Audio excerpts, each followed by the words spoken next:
isang araw kundi isang linggo ang selebrasyon ng birthday ni Edward Barber. Dahil ito po ay nabubulol na po ako. Dahil ito po ay isa-celebrate na rin ng I Want ASAP family. Kaya narito po ang teaser ng I Want ASAP Life for Tomorrow with the Squad. Ang sabi ni parokya ni Edward, tayo na at mag-celebrate with the I Want ASAP Squad's a special birthday celebration ni Edward John Barber. Bukas na daw po yan, kaya halika nga at panoorin natin kung ano ang mangyayari bukas sa I Want ASAP. Masaya to. It's Edward's birthday. Always squadmates, imbitado po kayo sa special 21st birthday celebration ni Edward na magaganap po ngayong Sunday. Punong-puno po tayo ng sorpresa sa ating birthday boy. Sagot na namin ang entertainment sa special blowout for Edward dahil maraming talented artists rin ang makikiparte sa atin.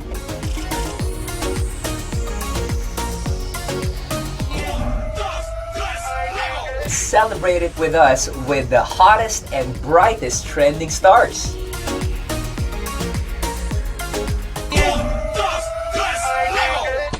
It's my birthday!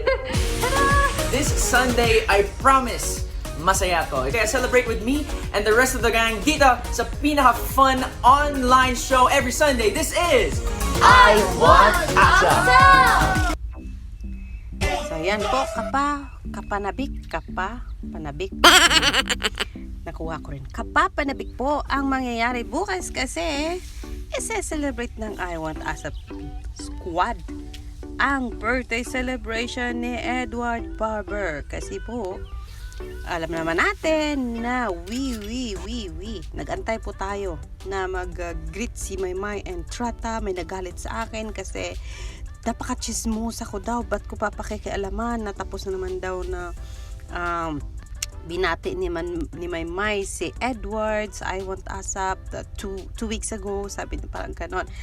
But then yes, of course, ibang hype kasi pag on that day makarinig man tayo ng birthday greetings from Maymay or makabasa tayo ng message, post, 'di ba? Parang ganon. Parang expect kasi yan ng mga dilulu nating mga puso. Siyempre, as followers and supporters. Kaya pasensya na po doon sa medyo nainis sa aking parang 3 post ko kasi na parang na-mention na hindi nakapag-greet si Maymay and Trata sa birthday ni Edward.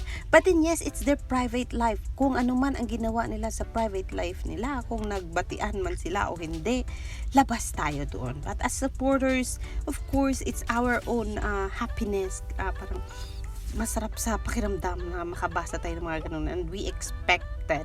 That's why doble ang sakit. But yes, it's done. Finish na yon. Tapos ng birthday ni Edward, and ito extended nga siya until tomorrow for sure naman.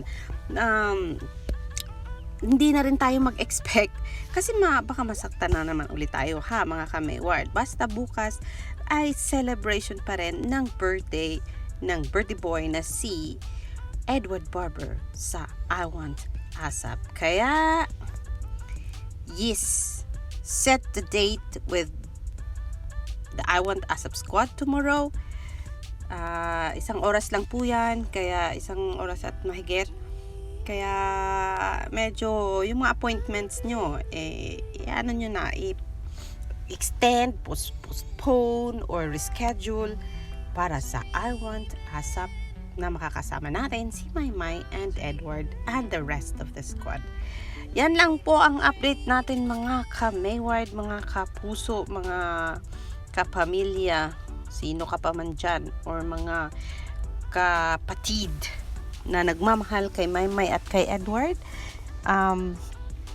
See you on my next video ko po. Mas maganda po siya kasi si Metromag ay may pasabog kasama ang mga kapamilya Star Magic stars or favorites. Kaya wait nyo yan, I will just do a little bit of editing, and makikita nyo na po.